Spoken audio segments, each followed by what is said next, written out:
The city claims that with their new plan to raise the East River Park by 8 feet, generations of New Yorkers are protected from climate change threats of the future.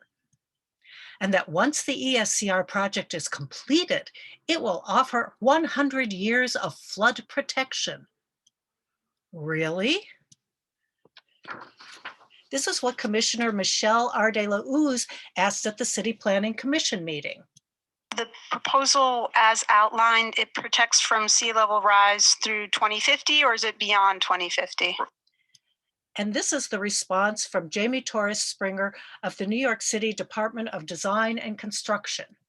Appreciate the opportunity to clarify that. So the project is being designed to a flood elevation that we have as a projection from the New York City Panel on Climate Change in the 2050s. But what we call the 90th percentile projection, that is the most severe projection that we have for the 2050s. And it's equivalent to the midpoint projection in the 2100s. Really? These are the data from the 2019 New York Panel on Climate Change report. So 2.5 feet, that is in fact the high estimate for the 2050s. But this is not equivalent to the mid-range estimate for 2100, which ranges from 1.83 to 4.17 feet. 2.5 feet is actually closer to the lower limit of that range. So how would the city make up the difference? This is a structural flood wall. That's really the key. And the project has the capacity for us to add 2 feet to it, which is consistent with the projection of what the 100-year flood would look like in the 2100s. So this is what the city calls adaptable design, and this is what the environmental consultant from the Dutch firm Deltares hired to review the new plan had to say. Elevating the park with an additional 2 feet in 2050 would require the removal of all biodiversity and fully grown trees. So the idea is that in 2021, the city will destroy or displace every living organism in the East River Park, and then do it all over again in 2050, destroy all the new plants and costly infrastructure to add an additional 2 feet of fill. And this doesn't even take into consideration the frightening prospect of Antarctic rapid ice melt. This was added into the 2019 report due to the growing awareness of long-term risk. And in 2019, it was considered improbable, but potentially high impact. Scientists say Antarctica's ice is melting 6 times faster than it was 40 years ago.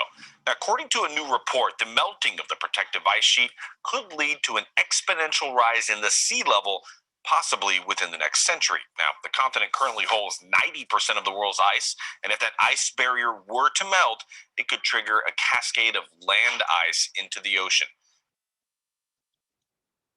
So according to NASA, if the current melting trend continues, the regions will be on track to match the worst case scenario of the Intergovernmental Panel on Climate Change. So we won't know if we should anticipate that frightening Antarctic rapid ice melt figure until the next report comes out in 2022. But today we are well beyond the mid-range estimates for 2100. And the Antarctic ice melt researchers point out that unabated climate warming could contribute more than 6 feet to sea level rise. So 6.2 feet in 2100 might represent a minimum that we should be aiming for. However, Jamie Torres Springer is suddenly and uncharacteristically optimistic. And also just we don't know what the long-term future holds, both in terms of climate risk and in terms of new technologies that may be useful. And that is absolutely true. We don't know. But would you wager the well-being of future generations on the shaky premise that seas will suddenly stop rising at the mid-range estimates? Would you wager the well-being of future generations on the promise of new, as yet non-existent and untested technologies? Ironically, the city is using 2100 estimates of sea level rise in their design plans for the financial district. In the city's recent presentation, the target design elevation for the financial district exceeds 2100 estimates for increases in daily high tide, that's shown in the dark blue, and a 100-year storm, shown in the light blue. The target design elevation for ESCR region does exceed the estimates for increases in daily high tide, but not for a 100-year storm, even in 2080. And I don't know what to call that other than resiliency disparity. The city claims that their new plan will benefit the local community and save the East River Park, but it's certainly not going to save the almost 1,000 trees that are scheduled to be destroyed.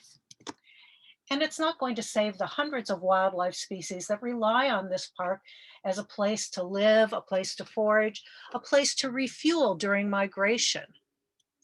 It will be hotter, dirtier, and less livable for humans too. Will the city's new plan benefit the local residents who depend upon this park for their mental and physical well-being? Will generations of New Yorkers be protected? I think that's questionable.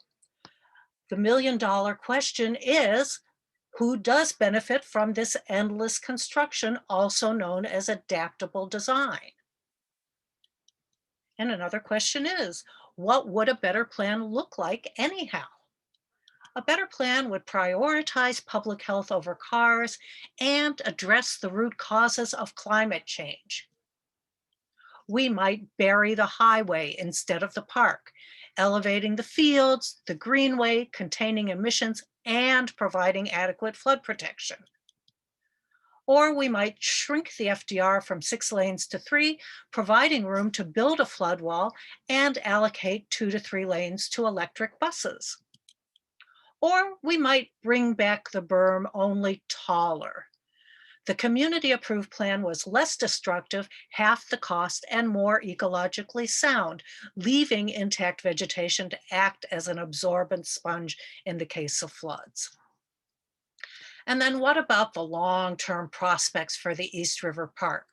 Well, there are parts of the world where people live alongside rivers that rise and fall over 28 feet every single year. So how do people manage to survive in an environment like that? Well, they float. And that's what I would call adaptable design. We could float too. We even have a precedent at the East River, the floating ferry landing. Imagine an East River fringed with floating gardens for food, for pollinators, for endangered and medicinal plants. Imagine that.